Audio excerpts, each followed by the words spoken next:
పావురాలు అవ్వచ్చు, వేరే పక్షులు వాడుకునేవారు. కొంతకాలం గాడిదలు వాడుకునేవారు, కొంతకాలం గుర్రాలు వాడుకునేవారు. కొంతకాలం అయిన తర్వాత మనుషులు పంపించేవారు. మనుషులు రాజుల కాలంలో మనుషులు పట్టుకెళ్ళేవారు. ఏదైనా అవసరత ఉన్నదాన్ని మనుషులు తీసుకెళ్లేవారు. అలా కాలక్రమేణా అలా జరుగుతున్న కాలంలో ఉత్తరాలు వేసుకోవడం మొదలైనవి. అంటే ఉత్తర ప్రత్యుత్తరాలు వేసుకోవడం, జవాబు అనేవాళ్ళు. అవి రాసుకునేవారు. వాటికి కూడా టైం ఎక్కువ పట్టేది వెళ్ళడానికి.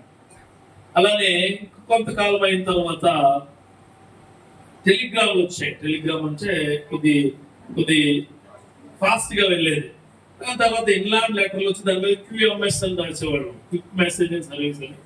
క్విక్ గా పంపించాలని రాసి నేను రాసేవారు లేదు తెలియదు, కానీ నేను చదువుకున్నప్పుడు రాసేవాడు. QMS అని పెట్టేవాడు పైన పెద్ద హెడ్డింగ్. ఎప్పుడో చదువుకున్న రోజులు, ఇంజనీరింగ్ సెలవుస్. ఆ తర్వాత కొంతకాలం అయిన తర్వాత ట్రంకాలు బుక్ చేసేవాడు. ట్రంకాలు అంటే ఇలా మాట్లాడి ఇలా పెట్టుకునేవాడు. ట్రంకాలు అంటే ఇవన్నీ కూడా అలా కాలక్రమేణా వచ్చింది. ఇప్పుడు మనకి సెల్ ఫోన్ దగ్గరికి వచ్చింది. ఎవరికైనా మాట్లాడే పరిస్థితులు వచ్చినాయి. అంటే ఎన్ని బట్వాడాలు ఎలా జరిగినా దానికో సమయం. అంటే ఇప్పుడు మనకి ఒక సెల్ ఒకరితో మాట్లాడాలంటే కనెక్ట్ అవడానికి దాదాపు 30 సెకండ్ల నుంచి 40 సెకండ్లు పడుతుంది. రింగ్ టోన్ వస్తుంది, కాల్ ట్యూన్ వస్తుంది, మాట్లాడాలి కదా. వీటన్నిటికంటే ముందు దేవుడు టెక్నాలజీని ఇచ్చాడు. తెలుసా మీకు? ఒక technology with in micro seconds లో వెంటనే రిప్లై వచ్చేది. ఏంటో తెలుసా? ఏంటి ప్రార్థన. దేవుడికి స్తోత్రం కలుగును. ఆమేన్. మనకు తెలియని సత్యం ఏంటంటే మనం ప్రభువాటిని పక్కనే ఉన్నానంటాడు. అసలు మనం మాట్లాడక మునిపే మనం ఏం మాట్లాడదామో తెలిసిన దేవుడే. మనం మాట్లాడక మునిపే నీవన్నీ తెలుసు అని చెప్తున్నాడు. అంటే ఈ ఉపవాస ప్రార్థనలు, ఈ ఉద్యోగ కోచనలు నువ్వు ప్రభుని ఎంత దగ్గరగా తీసుకుంటున్నావో నీకు చెప్పేవి. దేవుడికి స్తోత్రం కలుగును గాక. నువ్వు ఎంత దగ్గరగా దేవుడు నీకు ఉన్నాడు, ఎంత దగ్గరగా దేవుడు నీతో ఉంటున్నాడు అని చెప్పేవి. ఈ యొక్క ప్రార్థన అంటే దేవుడితో నువ్వు మాట్లాడడం. వాక్యం అంటే దేవుడు నీతో మాట్లాడడం. ఇప్పుడు నేను నీతో మాట్లాడుతాను, ఇది దేవుడు నీతో మాట్లాడే మాటలే దేవుడి వాక్యం. నేనైనా ఎవరైనా సరే. తర్వాత నువ్వు ఏం చేయాలంటే నువ్వు ఎవరితో మాట్లాడాలి? దేవుడితో. నువ్వు అంటావు ఏం జరగట్లేదండి, నాకు ఏం కావట్లేదండి, నేను ఎలా మాట్లాడినంటే మాట్లాడే విధానాలు మారాల. దేవుడికి స్తోత్రం కలుగును గాక. నువ్వు ఏ మనిషికైనా ఆ మనిషి యొక్క స్థితిని బట్టి మాట్లాడడం మార్చేస్తుంటావు కదా. పొద్దు చేస్తే ఆడితో పని అయితే ఆడితో మాట్లాడతావు. వాడికి భోజనం పెట్టి మాట్లాడితే వాడితో మాట్లాడతావు. నువ్వు ఏదైనా బట్టలు ఏదైనా కొని ఏదైనా వస్తువు పెడితే వాడితో ఒకలాగా మాట్లాడంటే మనుషులతో నువ్వు ఎప్పుడు ఎలా మాట్లాడాలో నీకు తెలుసు, కానీ దేవుడితో ఎలా మాట్లాడాలో మనుషులకి తెలియడం లేదు. అందుకే ఆయన అంటాడు ప్రార్థించు ప్రార్థించు ప్రార్థించు అని అడుగుతాడు.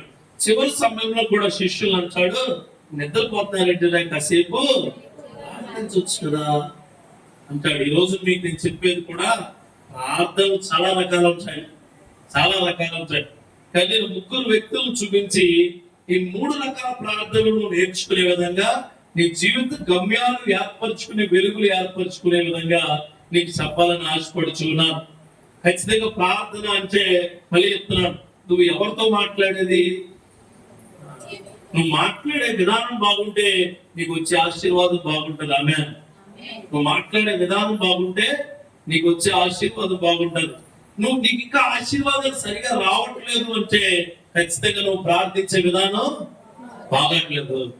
అది అమ్మా అన్నం పెట్టు అంటాం లేదు, అన్నం పెట్టు అంటాం లేదు.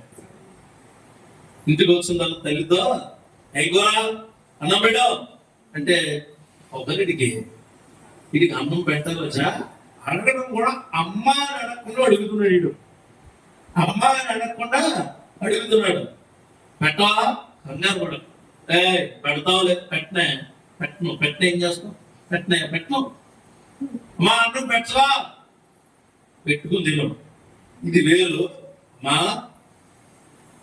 అన్నం పెట్టవా అడుగుద్ది వెంటనే నేను మాట దేవుడితో కూడా అదే మాట ఉండాలండి మనకి. నేను ఎప్పుడు దేవుడిని, ప్రభువా నా సమయం అంతా నీకు ఇస్తాను, నా సమయం ఇచ్చిన సమయం అంతా నీకు ఇచ్చినప్పుడు నేను బ్రతుకున్న సమయం అంతా నాతో ఉండని అడుగుతాను. దేవుడికి స్తోత్రం.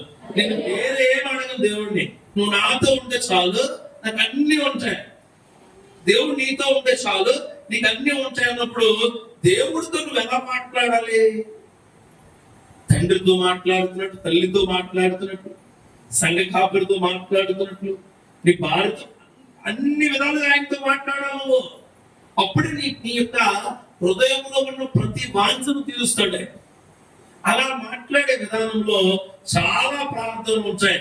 బైబిల్లో తీసుకుంటే సుమారుగా 100 ప్రార్థనలు పైగా ఉన్నాయి. అవన్నీ మనం మాట్లాడుకోలేం, కానీ ఒక 3 ప్రార్థనలు గుర్తుండిపోయే ప్రార్థనలు చెప్తాను. అర్థమైందా? దీనిలో గుర్తుపెట్టుకో, నీవు, దేవుడు, సంఘ కాపరి ముగ్గురే ఉంటారు. ఆమేన్. ప్రాముఖ్యంగా గుర్తుపెట్టుకోవాల్సింది, నీకు దేవుడికి మధ్యలో నిన్ను ఏర్పరిచిన సంఘ కాపరి ఉంటాడు. ఆమేన్. మర్చిపోమాకండి. నేను చాలా సంఘాలకు వెళ్తున్నప్పుడు ఏముందండి అయ్యగారు, మా పాస్టర్ గారు ఆత్మాను ప్రార్థనలు అంటారు, ఆత్మాను నాకు ఇవే అంటారు. కానీ ప్రార్థన అన్నది నా వాయిస్ బాగానే పడుతుంది, ఇబ్బంది పడుతుంది. నాకు డైలీ ప్రార్థన, డైలీ వెళ్తున్నాను, నేను నిలువుగా వెళ్తున్నాను. 17వ తారీఖు వరకు ఖాళీ లేదు, అయినా దేవుడు గుర్తించాడు. మీకు అందరికీ కనపడుతుంది. ఆమె మనకు కావాల్సిందే. రైజ్ లాడ్. ఇప్పుడు ఇక్కడ నేను ఈరోజు అలా చెప్తూ ఉన్నప్పుడు వాళ్ళు అంటారు, అన్నా నేను ఒకటే చెప్తాను, నీకు దేవుడికి ఎలా ఉంటుందో పక్కన పెట్టు.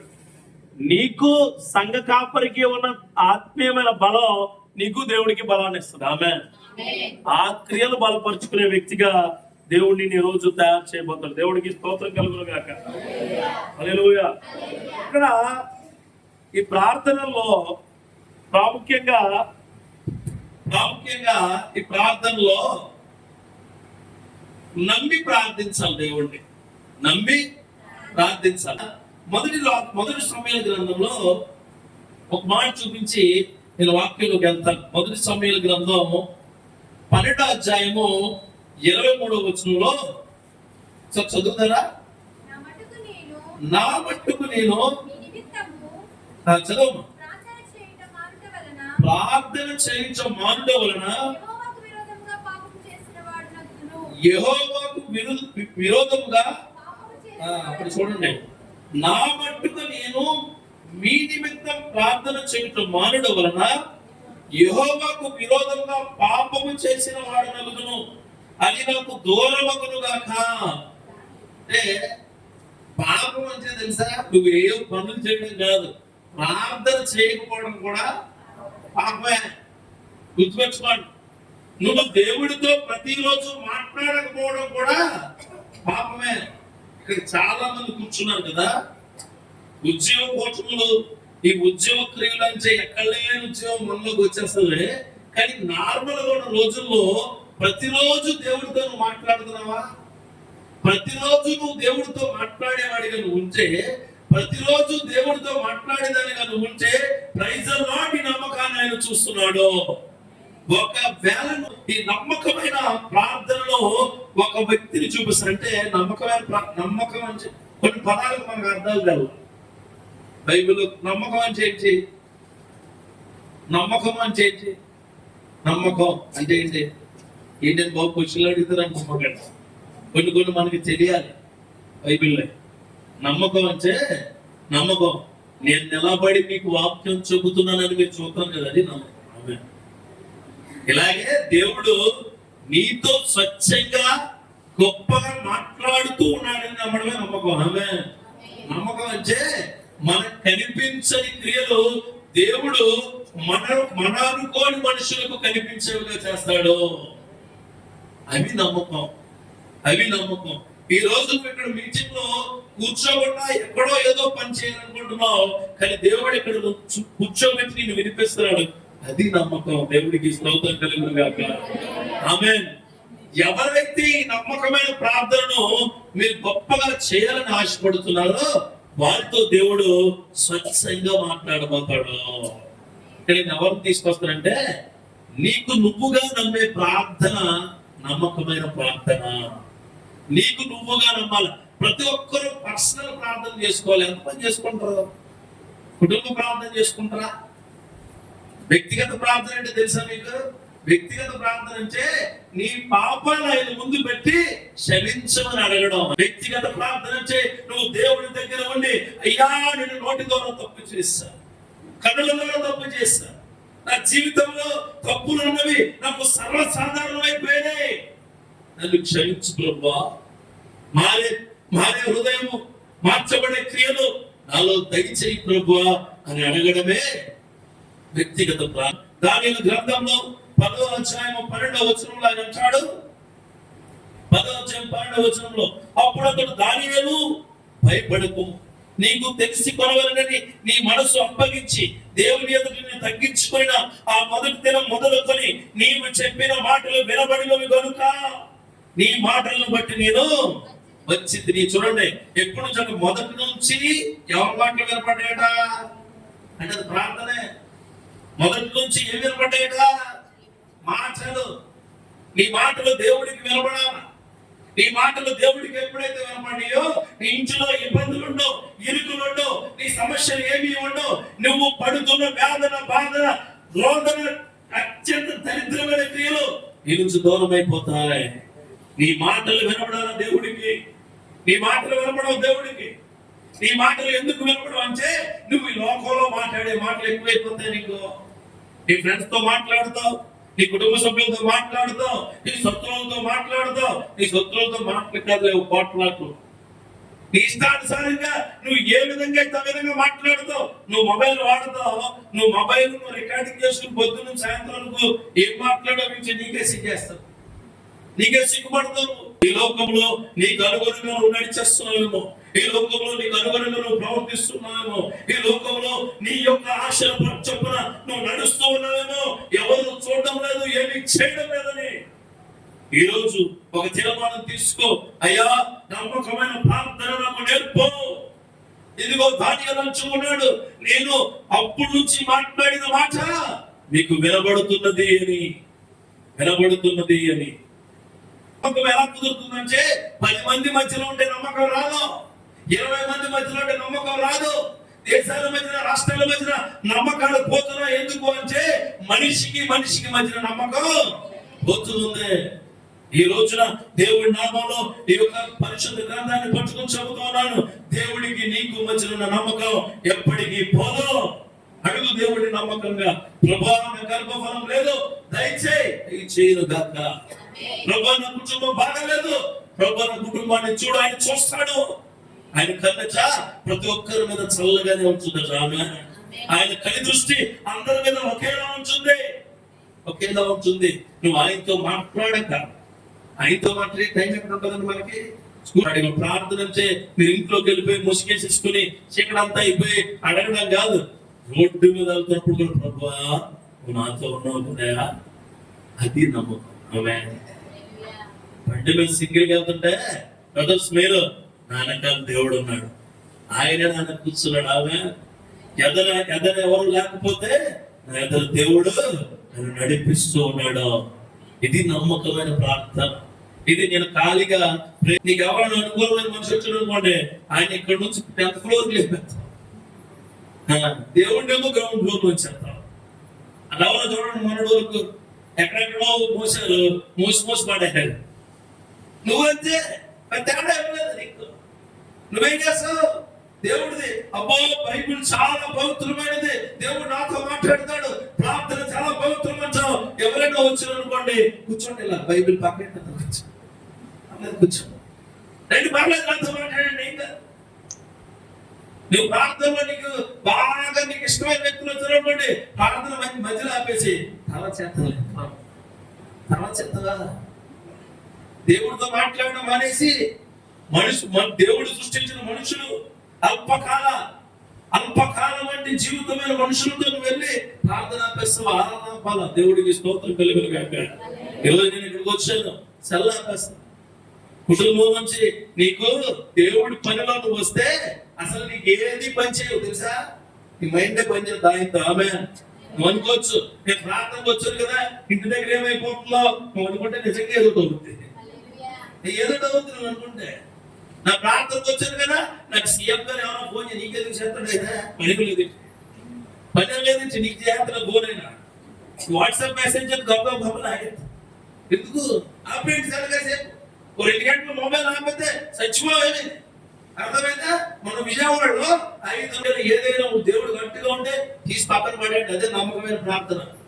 నీకు వ్యతిరేకంగా ఏదున్నా, దానియేలుకు వ్యతిరేకమైనది నెబుకద్నెజరు ఆజ్ఞ, దానియేలుకు వ్యతిరేకమైనది వాడు చెప్పే చేష్టలు, దానియేలుకు వ్యతిరేకమైనవి వాళ్ళు పాటించే క్రియలు. కానీ దానియేలు ఆ ప్రార్థనను మాత్రం ఆపలేదు. ఆలోచన ఒకసారి ఈ ఆలోచనలో చాలా గొప్పగా వచ్చే మాటలు.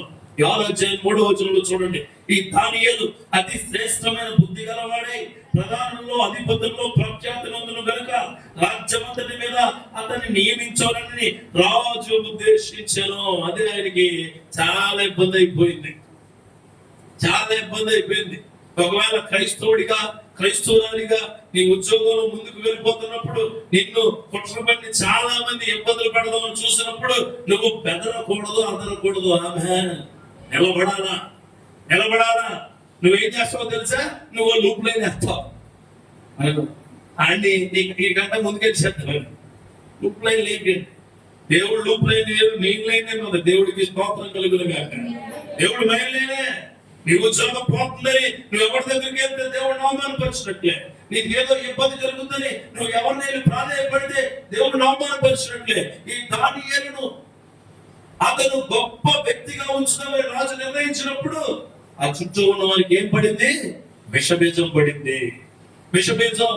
2 కోడలు ఉంటారు, 2 కొడుకులు ఉంటారు. పెద్ద కోడలు కొంతకాలం బాగా నడుస్తుంది, చిన్న కోడలు పెద్ద కోడలు కానీ తెలివైంది అనుకోండి, పెద్ద కోడలు ఏం చేస్తుంది?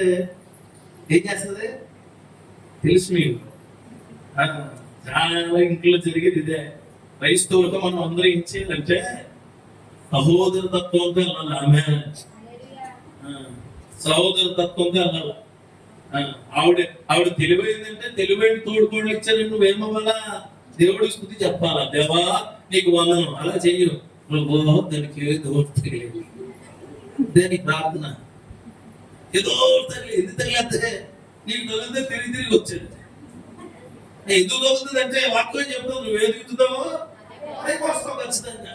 నువ్వు వేసిన మొక్క ఏదైతే అదే వస్తుంది. ఇస్సాకును మోసం చేసావు, ఇక్కడ యాకోబు మరలా మోసపోయాడు. టైం ల్యాప్స్ అంతే, టైం కొంత టైం పడుతుంది అంతే ఖచ్చితంగా.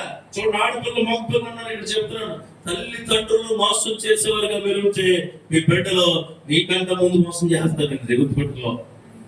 గుర్తుపెట్టుకో చెప్తున్నాను. ఆడపిల్లలు మగపిల్లలు ఇప్పుడున్న రోజులు బాగాలేదు. ఖచ్చితంగా ఉపవాస ప్రార్థనకి వెళ్ళినప్పుడు ఎక్కడైనా ఇదే మాట చెప్తున్నాను నేను. ఆడపిల్లలు మగపిల్లలు దేవుడి ఎడల నమ్మకంగా ఉండాలా. మనుషులు ఎడల కాదు, సెల్ ఫోన్ ఎడల కాదు, వాట్సాప్ ఎడల కాదు, ఇన్స్టాగ్రామ్ ఎడల కాదు, యూట్యూబ్ ఎడల కాదు. దేవుడి ఎడల నమ్మకం ఉంటే నీ జీవితంలో ఎక్కడైనా నమ్మకంగా ఉంటావు. నమ్మకంగా ఉండే వ్యక్తిగా నువ్వు తయారు వల్ల ఆ తయారీలో నీ జీవితము బాగుపడి కృప దేవుడిస్తాడు. చూడండి, దానియేలు కొంచెం ముందుకెళ్తే అందరూ కుట్ర పనుకుంటారు. అంత చదవద్దు, కొన్ని చెప్తాను. అందరూ కుట్ర పడతారు. ఆ కుట్ర ఏంటంటే వీడు దేవుడికి అదే రాజుకు వ్యతిరేకమైన పని ఏం చేస్తున్నాడు అని చూస్తే అతను ఏం చేస్తాడు? ప్రార్థన చేస్తాడు. ఆయన చేసేది ఏంటి? ప్రార్థన. రాజు నియమిస్తామన్నప్పుడు వీడు రాజుకి వెళ్ళి తప్పట్లో కొట్టలా. రాజు అధిపతిగా ఉంచుతారన్నప్పుడు రాజు దగ్గరికి వెళ్ళి కాల్ముద్ద బాంచడం వల్ల రాజు నేను గొప్పగా చూస్తానన్నప్పుడు రాజు వెనకాల అడుగేసుకుంటూ వెళ్ళలేదు. దానియేలు వెళ్ళి మోకరించి ప్రార్థించాడట. ఆమె ఎంతమంది చుట్టూ ఉన్నా, ఎంతమంది చుట్టూ కుట్రపడినా, ఎంతమంది ఇబ్బందికరమైన పరిస్థితి తీసుకొచ్చినా దానియేలు చేసిన పని ఏంటో చూడండి. 10వ వచనం ఉంటుంది. ఇట్టి శాసనము సంతకము చేయబడినని దానియేలు తెలిసి కొనెను. అతడు తన ఇంటికి వెళ్ళి యథాప్రకారము రెగ్యులర్ గా చేస్తున్నాడు. అది నమ్మకమైన ప్రార్థన. రెగ్యులర్ గా చేస్తున్నాడు ఆయన. నువ్వేం చేస్తున్నావు? రెగ్యులర్ గా పాపం చేస్తున్నావు. యథాప్రకారం నోటిలో అది ఉంటుంది, నాకు పరవస్తూ ఉంటాయి. నోట్లో ఏముంటుంది అది నేను చెప్పను, పాట యథాప్రకారం సాయంత్రం అయితే అక్కడ బండాగుద్ది, నా నోట్లో వాటర్ వెళ్తుంది, నా నోట్లో చాలా వస్తాయి. ఏమొస్తాయి మీకు తెలిసాయి కూడా. ఒకవేళ అలాంటి వ్యక్తులు కూర్చొని ఉంటే దేవుడు చెబుతూ ఉన్నాడు, దానియేలు యువకుడు, దానియేలు చాలా శక్తివంతుడు, దానియేలు దేవుడి గొప్ప క్రియలతో నడిపించబడుతున్నవాడు. కానీ దానియేలు చుట్టూ ఉన్న సైన్యము దానియేలు ఎప్పుడు చంపేద్దామని తిరుగుతూ ఉన్నవారు. కానీ దానియేలు వారిని నమ్మలే, రాజు నమ్మలే, దేవుడిని మాత్రమే నమ్మాడు. దేవుడికి స్తోత్రం కలుగును గాక. ఈ రోజు సంఘంలో కూర్చున్న నీవు, ఈ రోజు సంఘ ప్రకారం నడుస్తున్న నీవు, ఈ రోజు దేవుణ్ణి ఆరాధిస్తున్న నీవు, దేవుణ్ణి నమ్మితే పాపం వైపు వెళ్ళవు, పాపం వైపు వెళ్ళవు.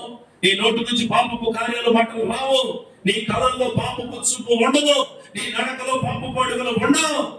నా సహోదరి సహోదరుడా, ఒకవేళ ఇక్కడ కూర్చుని కూడా పాపపు హృదయంతో నువ్వు ఉన్నావంటే దేవుడు నీతోనే మాట్లాడుతూ ఉన్నాడు. చూడు, అతను యథాప్రకారంలో వెళ్ళాడట. వెళ్ళి అనుదినము ముమ్మారు మోకాళ్ళుని, ఎన్నిసార్లు అంటే ముమ్మారంటే నీకు ఎన్ని తెలిసి మనం చేయమంతే, అన్ని తెలిసి మనం చేయగం. టాబ్లెట్ తీసుకుంటే జ్వరంతో కొద్ది వేసుకుంటాంలే, ఫస్ట్ రెండో రోజు వేసుకుంటాంలే, మూడో రోజు ఆపరేషన్ చేయాలి, చచ్చిపోతుంది. ఏమైంది? ఏసే కాదు, ఆ తర్వాత ఏసే ఆపరేషన్ చేయాలనుకుంటే బెడ్ మీదకి వెళ్ళినప్పుడు పాస్టర్ గారు ఎక్కడ ఉన్నారు? ముందే అయిపోతుంది. టైంకి టాబ్లెట్లు వేసుకుంటే ఆపరేషన్ ఉండదు. ఆపరేషన్ లేకపోతే పాస్టర్ గారికి ముందు ఉండాలా, దేవుడికి స్తోత్రం కలుగును గాక. పాస్టర్ గారు అంటే ముందు ఉండాలా. ఇక్కడ ఉన్న చాలా మంది ఇప్పుడు ఎవరి కారు హీరోలు అయిపోతున్నారు. ఈయన అవ్వలేదండి, ఈయన అవ్వలేదు, ఆయనకి అధికారం ఇచ్చాడు, ఆయనకి ప్రోటోకాల్ అంతా ఇచ్చుంటారు, ఆయన చుట్టూ మనుషులు పెట్టుంటాడు, ఆయనకి మంచి ఇల్లు ఇచ్చుంటాడు, మంచి పడుకునే గది ఇచ్చుంటాడు, అన్ని బాగుండొచ్చు. కానీ ఆయన చేసే ఒకే ఒక ప్రార్థన విడిచిపెట్టలేదు. 3 సార్లు చేశాడు.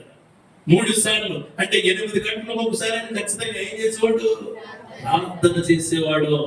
నువ్వు ఇంతకుముందు అలారం పెట్టుకుని చదువుకునేవారు. ఇప్పుడు ఎప్పుడు లెగితే అప్పుడు అలారం, నువ్వు ఎప్పుడు లెగితే అప్పుడే అలారం. ఇంతకుముందు కోడి కూయకు మునుపు లెగిసేవారు, ఇప్పుడు కూసేసి కోడి కోసుకున్నదాన్ని కూడా లేకట్లేదు. చాలా దారుణంగా ఉన్నారు మనుషులు. అసలు మీరు ఎన్ని గంటలు లెగిస్తారా చెల్లి? మీరు ఏ 5 నా సాయంత్రం ఏదో ఒక సాయంత్రం ఏదో పొద్దుటైదా పొద్దున్నే లేవగానే మంచం మీద నుంచి దగ్గరని ఎవరు తలుచుకోవాలా? ప్రభువా, నాకు మంచి నిద్ర ఇచ్చావు, ప్రభువా నువ్వు నాతో ఉన్నావు నమ్మకం నాకు ఎలా కలిగిందంటే మరలా నేను స్తుతిస్తూ ఉన్నాను అని అడగాల ప్రతి ఒక్కరు దేవుడిని. ఈయనదే చేశాడు. చూడండి, తన ఇంటి పైగది కిటికీలు యెరూషలేము తట్టు తెరవబడి ఉండగా, చదవండి, తన దేవునికి ప్రార్థన చేయించు, ఆయన స్తుతించుచు వచ్చెను. ఇది నమ్మకమైన ప్రార్థన. దేవుడు ఉన్నాడు. మళ్ళీ అది కూడా యెరూషలేము వైపు దర్యావేష కాలంలో అక్కడ నుంచి యెరూషలేము దరిదాపుగా 3000 కిలోమీటర్లు, అంటే 3000 కిలోమీటర్లు దూరం కూడా యెరూషలేము వైపు ఆయన తలుపులు తీసి అటువైపు చూస్తూ దేవుడు నా వైపు చూస్తాడని నమ్మకంగా ప్రార్థించాడు. నువ్వు బైబిల్ ఎదురెట్టుకొని టీవీ చూసావు. కొంతమంది బైబిల్ ఓపెన్ చేసి సగం వాక్యం సగం జబర్దస్త్, సగం వాక్యం సగం పాటలు. ఇంకా చాలా గొప్పలు ఉంటారండి, చాలా గొప్పలు. ఎంత గొప్పలు అంటే ఇయర్ ఫోన్స్ ఎట్టుకొని యూట్యూబ్ లో వీడియో చూసేస్తాను, వీళ్ళు వాక్యం వినేస్తుంటారు. చాలా తయారైపోయారు. అంటే ఇక్కడ లేరని నేను అనుకుంటున్నాను. ఒకవేళ నుంచి వాక్యం నీకే, దేవుడికి స్తోత్రం మాని. ఒకవేళ ఉన్నాయనుకోండి, ఇది ఎందుకు వచ్చింది అన్నా అనొచ్చు. నువ్వు అలాంటి చదివేదేమో, నువ్వు అలాంటి వాడివేదేమో. ముందుగా మీరు బలంగా తయారవ్వాలి. అప్పుడు కుటుంబాలు బలంగా ఉంటాయి, ఇప్పుడు సంఘాలు బలంగా ఉంటాయి. అప్పుడు నమ్మకమైన దేవుడి యొక్క ప్రార్థన విని నేను నమ్మకమైన క్రియలు చేసే విశ్వాసిగా ఉంచుతాడు. నమ్మకంగా ఉండాలంటే దేవుళ్ళలో ఎంత నమ్మకంగా ఉండాలంటే, నేను ఉద్యోగం ఉద్యోగం చేసినంతసేపు చేసి తర్వాత ఏమైనా సరే దేవుడి సేవ అంటే అసలు ఏది పట్టించుకోవాలి. ఎందుకు? నాకు ఎవరు ముఖ్యం? దేవుడే. ఒకవేళ నువ్వు ఉద్యోగం నుంచి వెళ్ళిపోతే పర్మనెంట్ థ్యాంక్ యూ అని చెప్తున్నాను. దేవుడికి స్తోత్రం కలుగును గాక. ఎందుకు? ఆయన దారి నాకు తెలుసు, ఆయన మాట నాకు తెలుసు, ఆయన విలువ నాకు తెలుసు, ఆయన క్రియ నాకు తెలుసు. నా గిన్నె పొంగి పొర్లేదుగా చేసేది ఆయన. దేవుడికి స్తోత్రం కలుగును గాక. ఆమేన్. ఈ రోజు నువ్వు ఈ దానియేలులా ఉండలేకపోతున్నావు. ఈ దానియేలు ముమ్మారు ప్రార్థించాలట. పక్కన ఏదైనా పండగ వస్తే నువ్వేం మర్చిపోతావు? ప్రార్థన మర్చిపోను. ఒక ఆయన అంటున్నాడు, అయ్యా ఈ కొన్ని రోజులు నా చెవులన్నీ రింగ్ అయిపోయినాయండి, అందుకని నేను ప్రార్థన చేయలేకపోయాను. అంటే బయట దాని వాళ్ళు ఇష్టపోయిన ప్రార్థన చేయవా? చెయ్యాలి. ప్రార్థనే. నువ్వు దేవుడితో మాట్లాడటం అంటే అరిసే అవసరంలా. దేవుడితో మాట్లాడటం అంటే పడబొబ్బులంటే అవసరంలా. దేవుడితో మాట్లాడటం అంటే నువ్వు గట్టిగా సాధారణ పిలిచే అవసరంలా. మోకరిల్లు ఆయన వైపు చూసి ప్రభువా అంటే నేను విన్నాను అంటాడు. ప్రభువా అంటే నేను చూశాను అంటాడు. ప్రభువా అంటే నీకేం కావాలి అని అడుగుతాడు. దేవుడికి స్తోత్రం కలుగును గాక. నువ్వు అలా అడగమైంది, నువ్వు అలా అడుగు. పక్కించుకెళ్ళి వదినా దేవుడికి చెప్పు. ఈ పక్కించుకెళ్ళి అమ్మా ఇవన్నీ అయిపోయినాయి, ఇది ఎక్కడ తగలడ్డాడు? ఇది ఎక్కడో తగలడిపోయాడు. ఎక్కడ తగలబడతాడండి? ఎందుకు తగలబడతాడు? అసలు తగలబడే ఆలోచన ఎందుకు ఉంటది? భార్య భర్త లోబడి ఉండమని చెప్పిన కార్యం మంచిది. నీ ఇంట్లో పొదువైనను, నీ ఇంట్లో ఏమైనాను, నీ ఇంట్లో ఎలా ఉండను, నువ్వు నమ్మకంగా ప్రార్థించే వ్యక్తిగా దేవుడిని దయచేయను గాక. ఎలా ఉన్నా సరే చూడండి, ఈ దానియేలు ఏం చేశారంటే కొంచెం ఎక్కడ పడేశారు? పడేశారు. ఎవరు ఆజ్ఞతో పడేశారు? మీకు ఇక్కడ విషయం చెప్తున్నాను చూడండి. మిగిలినంత అవసరం లేదు మనకి.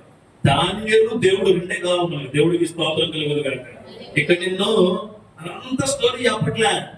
దానియేలుకి దేవుడికి ఉన్న సంబంధం. ఆమేన్. నీకు దేవుడికి ఉన్న సంబంధం నమ్మకమైన ప్రార్థన. మధ్యలో ఇంకెవరు అవసరం లేదు. అయ్యగారితో ఉంటుంది నెక్స్ట్. మీ సంఘ కాపుడు నెక్స్ట్ ఉంటారు. కంగారు పడదు. నువ్వు దేవుడు, ఇంక వేరే వ్యక్తి ఉపవాసంలో ఉండవసరం లేదు. నువ్వు దేవుడు మాట్లాడు దేవుడితో.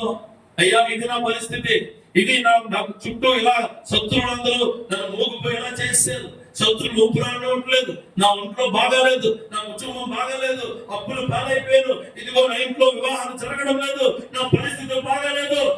లాస్ట్ ఉపవాస ప్రాంతాల దగ్గర నుంచి ఈ ఉపవాస ప్రాంతాల బ్రతుకున్న స్థితి ఇలాగే ఉంది, మార్చు అని అడగాల్సినది నువ్వు, వినాల్సింది ఆయన. చూడండి, గుహలో పడేసారట. ఆ సింహాలు గుహలో పడేసినప్పుడు మీకు ఏమనిపిస్తుంది? నూనెలో కరివేపాకు వేసారనుకోండి, బాగా వేడి నూనెలో ఏమైంది తెలిసి మీకు ఎసెట్ పట్ల ఆడిపోతాట. మరి బాగా ఆకలితో ఉన్న సింహాల గుహలోని ఇటు పడేసారు. ఎవరిని? అయ్యింది దానియేలుని. ఏమై ఉంటాడు నార్మల్ గా అయితే?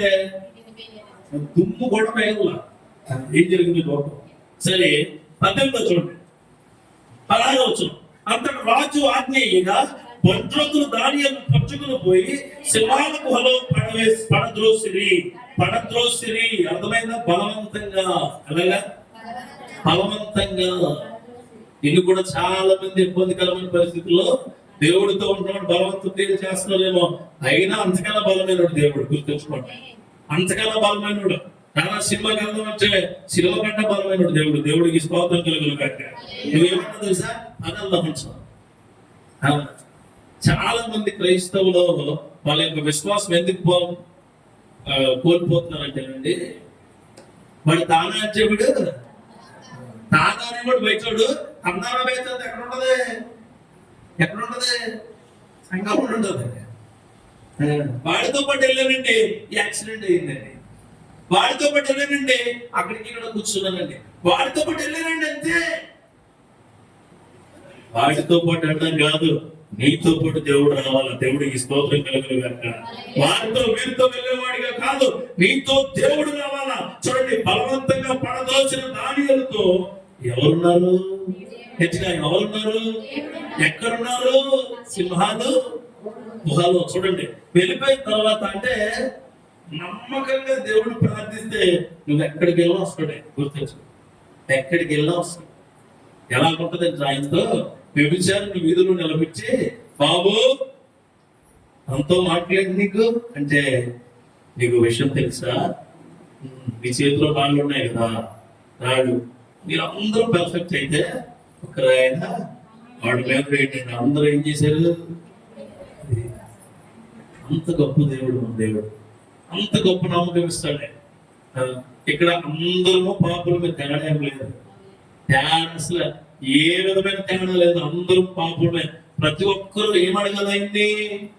పాప ప్రాయశ్చిత్తం అడగాల. ప్రతి ఒక్కరూ ఏమడగల ఆయన్ని? పాపాల నుంచి విడుదల చేయమని అడగాల. ప్రతి ఒక్కరూ ఏమడగల ఆయన్ని? దేవా నన్ను కనికరించి మమ్మల్ని రక్షించు అని అడగాల. ఎప్పుడు అడుగుతూ అంటే ఇలాంటి ఉద్యోగ కూటంలోనే అడగాలి. ఎందుకు అడగాలో చెప్తాను. అది కూడా ఉద్యోగ కూటంలోనే దేవుడు నువ్వు ఎందుకు అడగాలంటే, ఉద్యోగ కూటంలో అడిగితే నీతో మరింత గట్టిగా మాట్లాడతాడు ఆయన. శరీరం ఏముంటుంది మనకి? శరీరం ఎలా ఉంటుంది? క్రిస్మస్ అడిగితే మాట్లాడతాడా? మాట్లాడి ఎందుకు మాట్లాడి? నీ చీర మాట్లాడద్దు, నీ సెట్టు మాట్లాడద్దే, నువ్వు తినే ఆహారం మాట్లాడతావు. ఇప్పుడు ఉపవాసం ఉంచావు, శరీరం బలహీనం అయింది, ఆత్మ స్ట్రాంగ్ అయింది. ఎప్పుడైతే ఆత్మ స్ట్రాంగ్ అయిందో అప్పుడు దేవుడు నీతో మాట్లాడతాడు. దేవుడికి స్తోత్రం కలుగును గాక. ఈ మాట ఏదో చూడండి, ఆత్మ స్ట్రాంగ్ గా ఉన్నదని ఎఫెసీయులకు రాసిన పత్రికలో ఒక మాట అంటాడు పౌలు గారు. 6వ అధ్యాయము 18వ వచనం తొందరగా చదవాల. ఆత్మ వలన ప్రతి సమయమందును ప్రతి విధమైన ప్రార్థన విజ్ఞాపన చేయించు, ఆ విషయమై సమస్త పరిశుద్ధుల నిమిత్తమును పూర్ణమైన పట్టుదలతో విజ్ఞాపన చేయించు, మెలుగుగా ఉండండి. ఏమంటున్నాడైనా? ఆత్మ వలన. ఆమేన్. ఏది బలంగా ఉండాలి మనకి? నమ్మకమైన ప్రార్థనలో నీకు బలంగా ఉండేది ఏంటండి? ఆత్మ. ఆత్మ. ఎవడు చెప్పిన మాట వినమాట. క్రైస్తవుడిగా, ఒక క్రైస్తవురాలిగా, దేవుడిని నమ్ముకున్న వారిగా దేవుడి మాట వినబడే కృపని ఇచ్చునుగాక. నువ్వు చచ్చిపోతావు అంటే దేవుడు చెక్కించే వాళ్ళు ఆడికి చెక్కించడం నీకు. పక్కలందరూ చచ్చిపోతారంటే నువ్వు ఇంట్లో కలిసి ముసుగెట్టుకుని చచ్చిపోతానేమో. మానేయండి. ఇదిగో నీ కుటుంబం బాగుపడదు వాళ్ళు వీళ్ళు బాగుపడదు అంటాం కాదు, దేవుడు బాగు చేసేవాడు నిన్ను. దేవుడు చూడండి, ఇక్కడ చూడండి 18వ వచనంలో ఈ లోపల పడేసారట. పడేసి అక్కడ మాట అంటాడు, రాజు మాట అంటాడు. ఏమంటాడు చూడండి, నీవు అనుదినము తప్పక సేవించిన నీ దేవుడే నేను రక్షించుని దానియేలుతో చెప్పాను. ఇక్కడ గుర్తు పెట్టుకోవాల్సింది ఏంటంటే, అనుదినము సేవిస్తున్న నీ దేవుడే నిన్ను రక్షిస్తాడు. ఈ సంఘములో నిన్ను రక్షించేదెవరు? నీ ఇంట్లో నిన్ను రక్షించేదెవరు? నీ కుటుంబంలో నిన్ను రక్షించేదెవరు? నీ చదువులో నిన్ను రక్షించేదెవరు? నీ ఉద్యోగంలో నిన్ను రక్షించేదెవరు? నీ జీవితంలో నిన్ను రక్షించేది ఎవరు? దేవుడే. అందుకని ప్రతిరోజు నమ్మకంగా ప్రార్థన చేయాలి. మన ఎలా చెప్పంటేనండి, ఫాస్ట్ ఫుడ్ సెంటర్కి వెళ్తాం. ఫాస్ట్ ఫుడ్ అనగానే తలనొప్పికి తెస్తారు. మీరు వాకింగ్ కన్నా బయట లోపల ఎక్కువ ఇష్టం. బయట ఫాస్ట్ ఫుడ్ సెంటర్కి వెళ్ళి కూర్చుని ఏం చెప్తారు? అది మీకు ఏది ఇష్టమైంది, అది నాకు ఏది ఇష్టం ఉండదు. బయట ఏదో చెప్తారు మీరు, ఏది ఒక ప్లేట్ ఇవ్వండి. వాటి మిమ్మల్ని కూర్చోబెట్టి అందరికి ఇచ్చాడు అనుకోండి, మీరు అంటే ఏమంటారు? ఇది ఫాస్ట్ ఫుడ్ అనుకోకుండా స్లో ఫుడ్ అని ఎక్కువ ఇస్తున్నారు అంతే కదా. క్రైస్తవంలో కూడా మీరు ఏమంటారంటే, జస్ట్ మోకరించగానే నీ ముందు బంగారం వచ్చేయాల. జస్ట్ మోకరించగానే నువ్వు ఒక్కసారిగా ఐఏఎస్ ఆఫీసర్ అయిపోలామో, నీ ముందు బంగారం కూడా నాకు గుర్తుంచుకో. నమ్మకమైన వాడు ఎదురు చూస్తూనే ఉంటాడు. నమ్మకమైన వాడు ఎదురు చూపులోనే ఉంటాడు. నమ్మకమైన వాడు దేవుడి వైపు చూసి నమ్మకమైన ప్రార్థనలో ఆయన వైపు నిలబడే ఉంటాడు. నమ్మకంగా చూడు దేవుడి వైపు. నీ కుటుంబంలో ఇంకా ఏమి రాలేదేమో, ఏమి జరగలేదేమో, నువ్వు సేవిస్తున్నా, నిన్ను నడిపిస్తున్నా, నిన్ను కాపాడుతున్నా దేవుడే నిన్ను నడిపించి దీవించబోతూ ఉన్నాడు. నమ్ము. నెక్స్ట్ ఉపవాస ప్రాంతాలకు, ఈ ఉపవాస ప్రాంతాలకు నువ్వు తేడా చూడాలా. ఏ తేడా అంటే నేను ఎక్కడికి వెళ్ళినా దేవుడు నాతోనే ఉంచాడు, నా మాట వింటాడు, నా మాట ఆయనకి చాలా ఇష్టం, దేవుడు నన్ను నడిపిస్తాడు, నా కృప చూపి నా జీవితంలో ఆయన నిలబడతాడు అన్న నమ్మకమైన ప్రార్థన పరువాలిగా ఈ రోజు నువ్వు దీవించబడాలి. చూడండి, ఆ రోజు రాజు ఇంటికి వెళ్ళిపోయాడట. పాపం రాజుకు తెలిసి దేవుడు మనిషి అని ఇంటికి వెళ్ళిపోయి ఆ రోజంతా ఏమీ చేయకుండా, చూడండి 18వ ఉంటుంది, రాజు నగరకు వెళ్ళి రాత్రి అంతా ఉపవాసం ఉండి. ఎవరున్నారండి ఉపవాసం? అది ఎందుకు చెప్తున్నానంటే, దానియేలుకి దేవుడు అంటే నమ్మకం, రాజుకు దానియేలు అంటే నమ్మకం. దేవుడికి స్తోత్రం కలుగును గాక. నువ్వు అలా ఉండాలా. నువ్వు దేవుడికి నమ్మకంగా ఉంటే నేను ఎవరైనా నమ్ముతారు లోకంలో. దేవుడికి స్తోత్రం కలుగును గాక. ఆమేన్. నీ భర్త నిన్ను నమ్మట్లేదు వచ్చే నువ్వు ఎవరితో నమ్మకంగా లేవు. నీ బిడ్డలు నమ్మట్లేదు వచ్చే నువ్వు ఎవరితో నమ్మకంగా లేవు. నీ సంఘం నేను నమ్మడం లేదంటే నువ్వు దేవుడితో నమ్మకంగా లేవు. నమ్మకంగా మొదలు పెంచి రావచ్చు. భార్య భర్తల మధ్య నమ్మకం రావాలంటే మీ మధ్యన దేవుడు ఉండాలి.